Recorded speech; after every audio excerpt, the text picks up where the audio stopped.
Saya percaya kita semua begitu sangat bersuka cita hari ini. Kalau hari Jumat yang lalu mungkin suasananya begitu sangat syahdu, mungkin juga suasananya pilu karena kita mengenang kembali, mengingat kembali peristiwa besar dalam kekristenan, dalam sejarah orang percaya Tuhan Yesus disalibkan.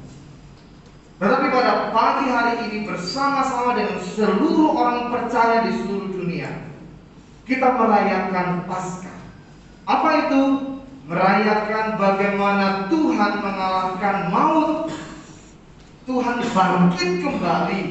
Itu berarti kita tahu bahwa Kristus berkuasa. Tidak hanya alam maut, ya, Dia bisa kalahkan, tetapi lebih lagi setiap kehidupan kita, setiap persoalan kita, setiap masalah kita, Dia pun bisa menyelesaikannya. Amin. Amin. Hari ini bersama-sama kita akan merenungkan firman Tuhan dengan sebuah tema duka cita yang mendahului kemenangan. Duka cita yang mendahului kemenangan. Tema ini sejalan dengan pembacaan firman Tuhan kita. Saya ambil tema ini agar kita tahu begitu berharganya kata-kata Tuhan Yesus, ya, yang akan kita renungkan bersama-sama pada pagi hari ini, yang terambil di dalam Yohanes 16 ayat yang ke-16 sampai 33, ya. Yohanes 16 ayat yang ke-16 sampai ayat yang ke-33. Saya akan membacakan untuk Bapak Ibu semua, ya, firman Tuhan ini. Tadi jawab Yesus kepada mereka, percaya. Firman Tuhan ini begitu sangat lengkap, ya. Ketika kita merayakan momen Paskah, merayakan kebangkitan Tuhan Yesus, ayat firman Tuhan ini begitu sangat lengkap dalam ajarannya. Ya, mengapa Tuhan Yesus itu bangkit? Tuhan Yesus mengganti duka cita kita. Duka cita para murid pada saat itu ketika ditinggalkan oleh orang yang dikasihi. kebetulan kemarin kami menghadiri keluarga jemaat yang ada di Batu Tumpang karena sudah meninggal ya orang yang mereka kasihi. Begitu sangat sedih, begitu sangat memilukan. Kenapa saya katakan demikian? Dia memiliki seorang anak yang pertama baru kelas 6 SD dan yang kedua baru 3 tahun. Ditinggal mamanya ya. Hal itu membawa saya begitu sangat sedih ya, begitu berduka cita karena melihat anak kecil tumbuh kembang tanpa seorang mama, itu begitu sangat berat ya. Begitu juga yang dialami oleh para murid pada saat itu. Ketika Tuhan Yesus disalibkan, maka mereka pun kehilangan pengharapan, putus asa. Ya sudah, Tuhan sudah mati, selesai sudah. Tidak ada lagi hal-hal yang bisa kita lakukan. Tetapi pada hari yang ketiga, dia bangkit dan dia menampakkan diri kepada para muridnya yang pada saat itu mengalami keraguan, mengalami kekhawatiran, mengalami ketakutan, bahkan putus asa pengharapannya karena Tuhan yang mereka percaya sudah mati. Tetapi mereka begitu sangat bersukacita ya, karena Tuhan sudah bangkit. Bapak Ibu, firman Tuhan hari ini ya, apa sih yang perlu dan penting bagi kita merayakan Paskah? Ya, mungkin Bapak Ibu juga sempat bertanya-tanya, kenapa juga kita ini kasih telur contoh? Bingung Bapak Ibu ya.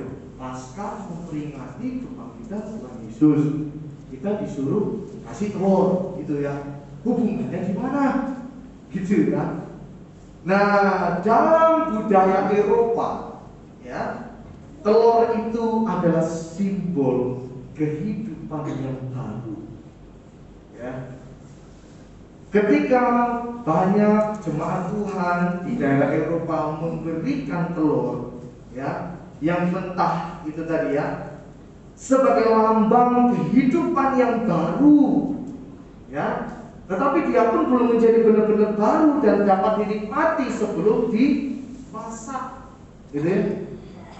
Kalau kita masak telur baru, kita bisa menikmatinya dan enak. Anak-anak paling suka telur rebus, telur ceplok, telur dadar gitu ya, apalagi di atas nasi yang hangat, kasih kecap, kalau nggak kasih apa namanya, sambal sasa gitu ya. Sambal sasa pula di sini ya. Sambal Indofood lah, salah jangan sasa. Jadi endorse-nya sasa nanti. Ya.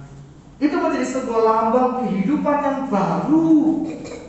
Ketika Tuhan Yesus bangkit, dia tidak hanya memberikan hidup yang baru bagi kita, memberikan status yang baru.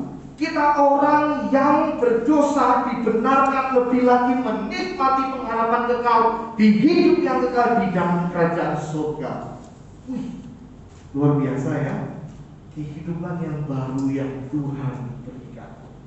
Dalam firman Tuhan ini, sebagai orang percaya ya, kehidupan baru yang seperti apa sih contoh yang kita perlu lakukan sebagai seorang yang Kristen, sebagai seorang percaya?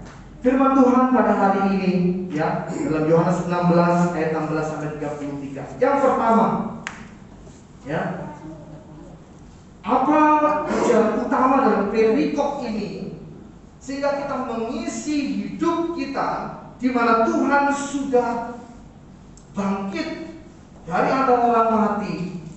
Apa sih yang perlu kita lakukan sebagai seorang Kristen? Ya, yang pertama, kita harus melaksanakan perintah Tuhan untuk bersaksi dan menghasilkan buah. Ya, yang pertama, bersaksi dan menghasilkan buah. Bersaksi di sini ada banyak orang berpikir begitu susah. Contoh, kita bersaksi bagi banyak orang, menyampaikan tentang kebenaran firman Tuhan.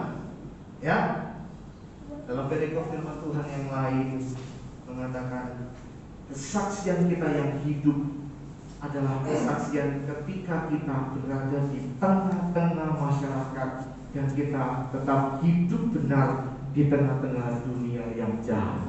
Itu yang namanya bersaksi. Ya. Bagaimana dengan kita? Apakah kita mau terus menyaksikan cinta kasih Tuhan dalam momen kebangkitan ini dan hidup kita selanjutnya? Ataukah kita tetap, ya sudah, saya Kristen ya, dunia, contoh, ya, ketika ditanya apa kabar Jack, apa kabarku, ya, dunia. Seperti tidak ada sebuah pengharapan di dalam hidup kita. Padahal Tuhan sudah menyelesaikan begitu luar biasa di atas kayu salib. Bahkan Dia bangkit daripada maut. Kerja kerasnya Tuhan, apa yang dilakukan Tuhan seakan-akan sia-sia.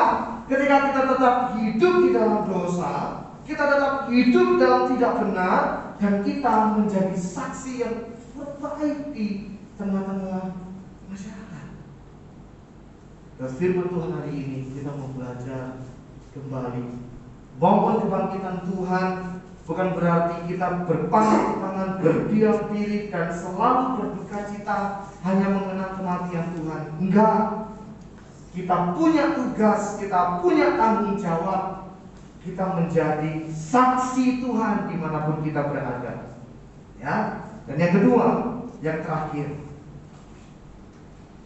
lewat firman Tuhan pada hari ini, Tuhan mengatakan bahwa akan ada kekuatan daripada Tuhan di dalam kita menjalani setiap kehidupan kita. Kenapa Tuhan mengatakan demikian? Ya, ayat 32 menyatakan bahwa kamu akan meninggalkan aku, tetapi Bapa akan terus menyertai aku. Begitu juga Bapa akan menyertai setiap kita kehidupan orang percaya. Kenapa? Saat kita berjuang, bersaksi di tengah-tengah kehidupan kita, akan ada begitu banyak persoalan, akan ada begitu banyak perlawanan, akan ada begitu banyak tantangan dalam kehidupan kita. Maka dari itu Tuhan ngomong ini, ya, aku akan menyertai kamu senantiasa sampai kesudahan zaman. Luar biasa ya. Janji Tuhan ini luar biasa dalam hidup kita, ya. Maka dari itu lewat momen Paskah pada hari ini, ya, Tuhan sudah mengganti duka cita dengan sukacita, dengan sebuah kemenangan. Dia bangkit dari maut. Ada pengharapan kekal bagi hidup kita. Dan tugas kita adalah mari kita menyaksikan itu semua kepada banyak orang. Dengan apa? Teladan hidup kita. Dan pasti Tuhan akan menyertai kita senantiasa sampai kesudahan zaman. Memang menjadi saksi Tuhan gak gampang. Kita pun sendiri masih struggle, masih naik turun ketika kita mengikuti Tuhan. Ada kalanya kita begitu sangat rohani, kita begitu rajin, kita begitu setia. Ada kalanya kita benar-benar jatuh, benar-benar sampai kita pun malas rasanya ke gereja. Kita pernah mengalami itu. Bagaimana contoh kita menjadi saksi itu, sedangkan hidup saya pun masih struggle, mengalami begitu banyak pergumulan. Ingat, ada Tuhan yang selalu menyertai. Ada Tuhan yang selalu memberikan pengharapan, ya, bahwa Tuhan akan menyertai kita, memberkati kita sampai kesudahan zaman. Amin. Mari kita berdoa bersama-sama pada hari ini untuk kebenaran firman-Nya pada saat